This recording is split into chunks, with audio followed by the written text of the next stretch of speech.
What kind of country is Iran? If you think the most surprising thing is that a man can marry 4 wives, then you probably don't know Iran at all, because in Iran, if you have the ability and, more importantly, the money, there is technically no strict limit.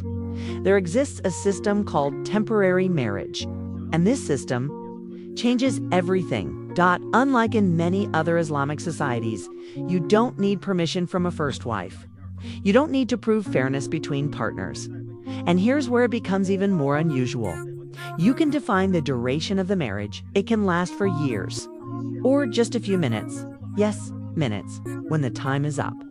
The relationship simply ends. No legal dispute. No division of property if both sides agree. It can even be renewed again. Everything within the legal framework. At first glance, this might sound incredibly open, but that assumption would be completely wrong, because Iran is also a country full of strict rules. Women are required by law to wear headscarves and modest clothing in public. In cities like Tehran, enforcement may seem relaxed today. Some women walk freely without strict adherence, but the law itself has never disappeared, and laws can return to strict enforcement at any time. Beyond clothing, social interaction is also tightly controlled. Unmarried men and women cannot openly show affection. No holding hands, no hugging, and certainly no kissing in public.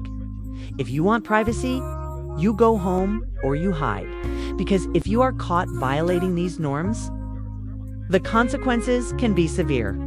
This is a country where contradiction is not the exception. It is the rule. Even marriage laws reflect this duality. Girls can legally marry at a very young age. At the same time, the law strictly prohibits relationships outside marriage, and in extreme cases, violations can carry the harshest punishments. So what exactly is Iran? Is it conservative, or is it flexible? The truth is, it is both. And that's only the surface.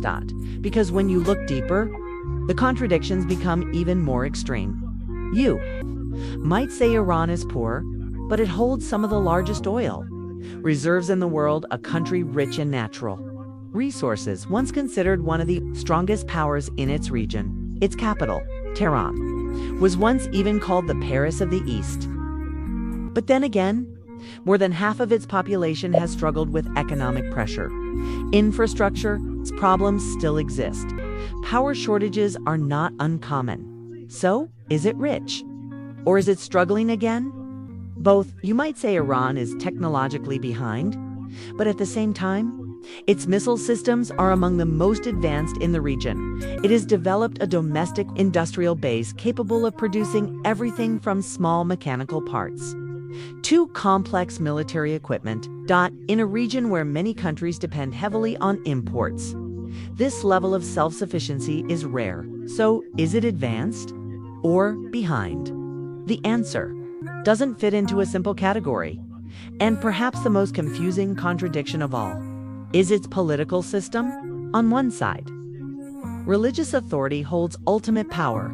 On the other, citizens still participate in elections, a system that appears democratic, yet is guided by religious leadership. This combination alone is difficult to fully understand. And when you step back, you begin to see a pattern. Iran is a country that has taken contradiction to its absolute limit. At times, it appears defiant. At times, it appears calculated. At times, it resists global influence. At other times, it adapts. So how did it become this way? To understand Iran today, you have to go back thousands of years, because this is not an ordinary country. This is one of the world's oldest civilizations. A history that stretches back more than 5,000 years.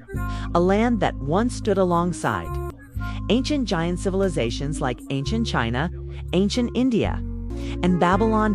Long before modern nations existed, this land was already home to advanced societies. Over time, different peoples arrived, nomadic groups moved south, cultures blended, and gradually, a new identity formed: the Persians. From this foundation, one of history's greatest empires emerged, the Persian Empire.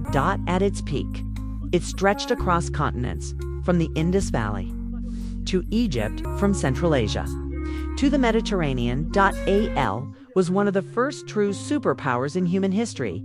But no empire lasts forever. Over time, new forces rose. One of them was a young conqueror from the West, Alexander the Great. He defeated the Persian Empire and reshaped the region, but even his empire did not last long. After his death, power fragmented again, and so began a long cycle. Empires rising, empires falling, foreign powers arriving, and leaving Persia later. Iran became a crossroads of civilizations. Arab expansion brought new religion, Turkic forces reshaped the political landscape. Mongol invasions brought destruction on a massive scale.